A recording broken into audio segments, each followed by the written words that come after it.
नड्डा जी, राहुल गांधी हर रोज कहते हैं, राहुल गांधी भारत जोड़ो यात्रा निकाल रहे हैं, सफल हो गई, आप डर गए और आप उनको डरा रहे हैं कोरोना आ जाएगा, यात्रा रोक दो।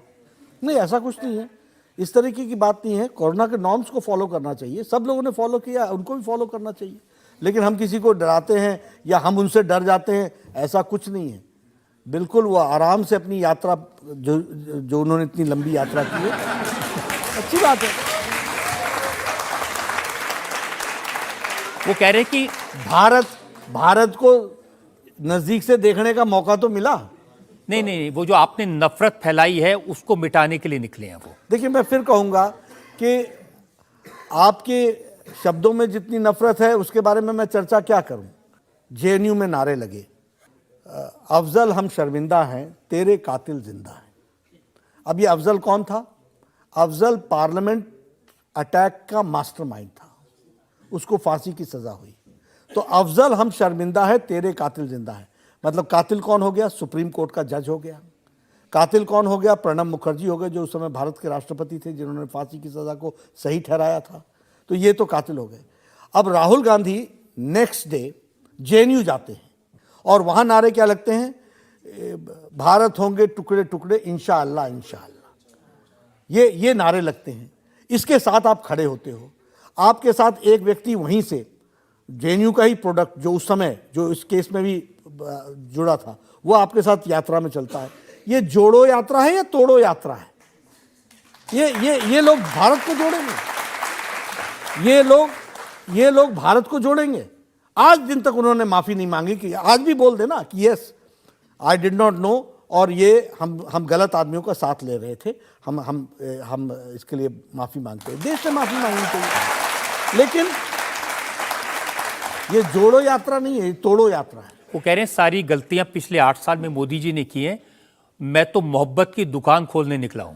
मोहब्बत कभी भी किसी दुकान से नहीं मिलती है। मोहब्बत एक एटीट्यूड है, मोहब्बत एक सोच है, और वह सोच हम रखते हैं, सबका साथ, सबका विकास, सबका विश्वास, सबका प्रयास।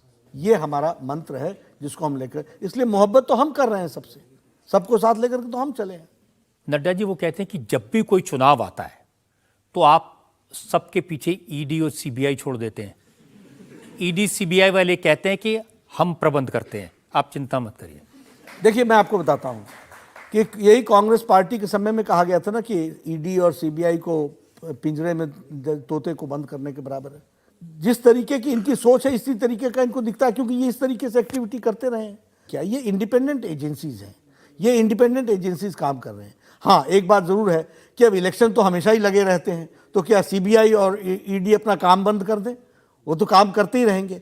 लेकिन आप बताइए कि अगर सीबीआई ने कोई केस किया, अगर ईडी ने कोई केस किया, तो उस केस में कोर्ट से इनको राहत क्यों नहीं मिलती है? ये कोर्ट में क्यों नहीं जाते हैं? अब आप ऐसा नहीं कहिएगा रजत जी कि कोर्ट भी हम मैनेज करते हैं।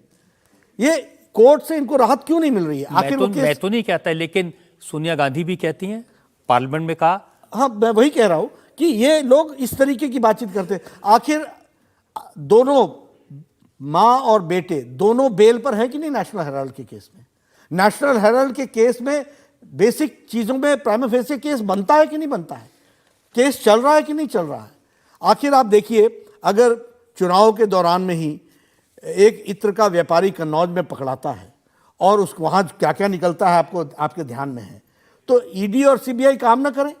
उसी तरीके से अगर वेस्ट बंगाल में किसी एक मंत्री के नजदीकी के पास क्या क्या निकलता है, वो भी आपने देख लिया।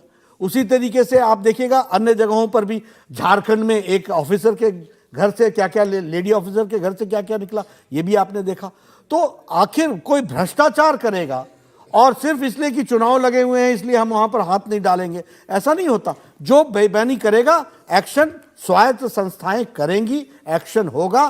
प्रधानमंत्री मोदी जी ने लाल किले के प्राचीर से कहा है, भ्रष्टाचार मैं नहीं सहूंगा और भ्रष्टाचार नहीं होने दूंगा, इस पर हमारी चोट लगेगी ही लगेगी। इसलिए भ्रष्टाचारी हो तो केस तो बनेगा ही बनेगा। नड्डा जी, और कोई भी केस, उनका कहना है कि जो भ्रष्टाचार के केसेस हैं, ये सिर्फ आप देखिए, सत्येंद्र जैन इतने दिनों से जेल में है। क्यों है वो जेल में?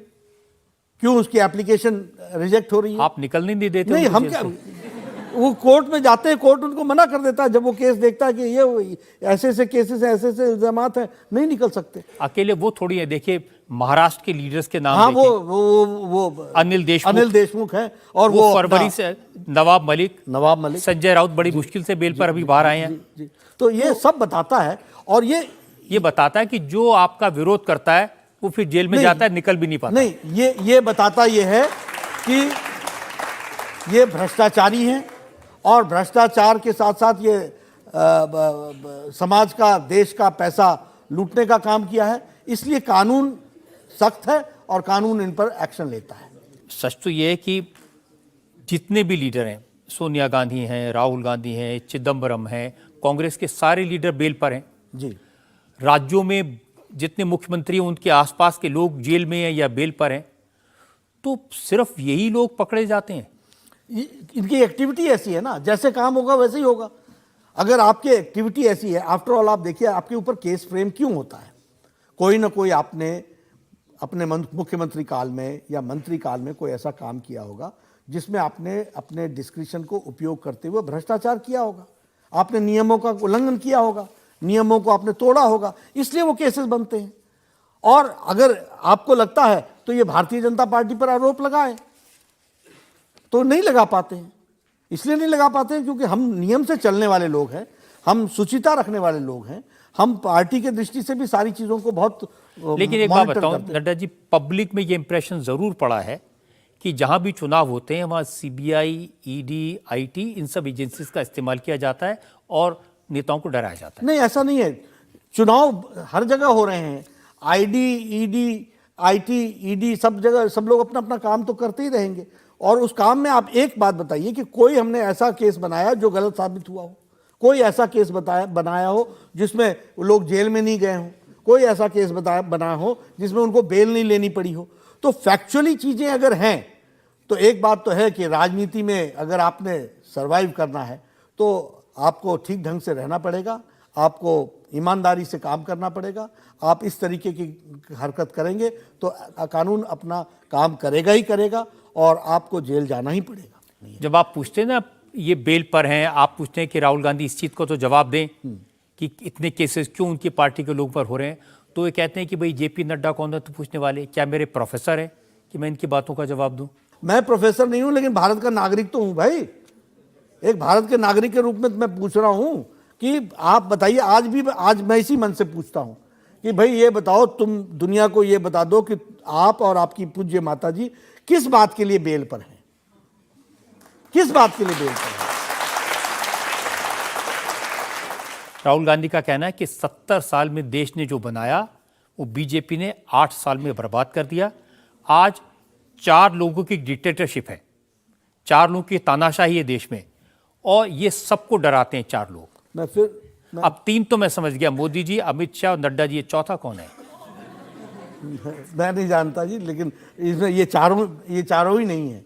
हम किसी को न डराते हैं, ना हम किसी को इस तरीके से करते हैं, ना ही हम डिक्टेटर हैं। और प्रधानमंत्री मोदी जी तो जितने डेमोक्रेटिकली सारी चीज़ों को देखते हैं, आपने देखा होगा अभी कोरोना की लड़ाई हुई, किस प्रधानमंत्री ने आज दिन तक इतने बार चीफ मिनिस्टर्स को कंसल्ट किया होगा? उन्होंने सबको ऑन बोर्ड लिया। वो डोकलाम का विषय था, तब भी सभी चीफ मिनिस्टर्स के साथ बातचीत की थी। अभी G20 आया तो G20 की प्रेसिडेंसी ली, तो उसमें भी प्रधानमंत्री जी ने सभी मुख्यमंत्रियों को ऑन बोर्ड लिया, सबको साथ लेकर के चलते हैं। कुछ जनता के सवाल ले लेते हैं जी। सर मेरा क्वेश्चन है, राहुल गांधी सर हमेशा बोलते रहते हैं कि मोदी चीन से डर गए, मोदी जी चीन से डर गए, तो इस पर आप क्या कहना चाहते हैं? प्रधानमंत्री जी ने बड़े स्पष्ट शब्दों में कहा है, न आंख उठा करके बात करेंगे, न आंख झुका करके बात करेंगे, आंखों में आंखें डाल करके बात करेंगे। और इसको लेटर और स्पिरिट में प्रधानमंत्री मोदी जी ने इंप्लीमेंट किया है। आपने वीडियोस भी देखे होंगे, बाकी सब भी देखे होंगे। यह ज़रूर है कि एक जिम्मेदार पॉलिटिकल पार्टी के अध्यक्ष होने के नाते जो अंतर्राष्ट्रीय विषयों के में हमारे बोलने की एक सीमा होती है, जिसको हमको ध्यान देखिए मैं एग्जैक्टली बताता हूँ राहुल गांधी ने क्या कहा था। चीन से डरते हैं, जनता से सच छुपाते हैं, सिर्फ अपनी छवि बचाते हैं, सेना का मनोबल गिराते हैं। सेना का मनोबल जितना रजत जी राहुल गांधी ने गिराया। सर्जिकल स्ट्राइक पर प्रश्न किसने पूछा, बालाकोट के ऑपरेशन पर किसने प्रश्न पूछा, और उन्होंने क्या शब्द इस्तेमाल किए कि हमारे फौज की पिटाई हुई। ये शब्दों का प्रयोग कौन करता है, ये फौज का मनोबल कौन गिराता है, ये फौज के प्रति दुर्भावना कौन रखता है, ये राहुल गांधी रखते हैं।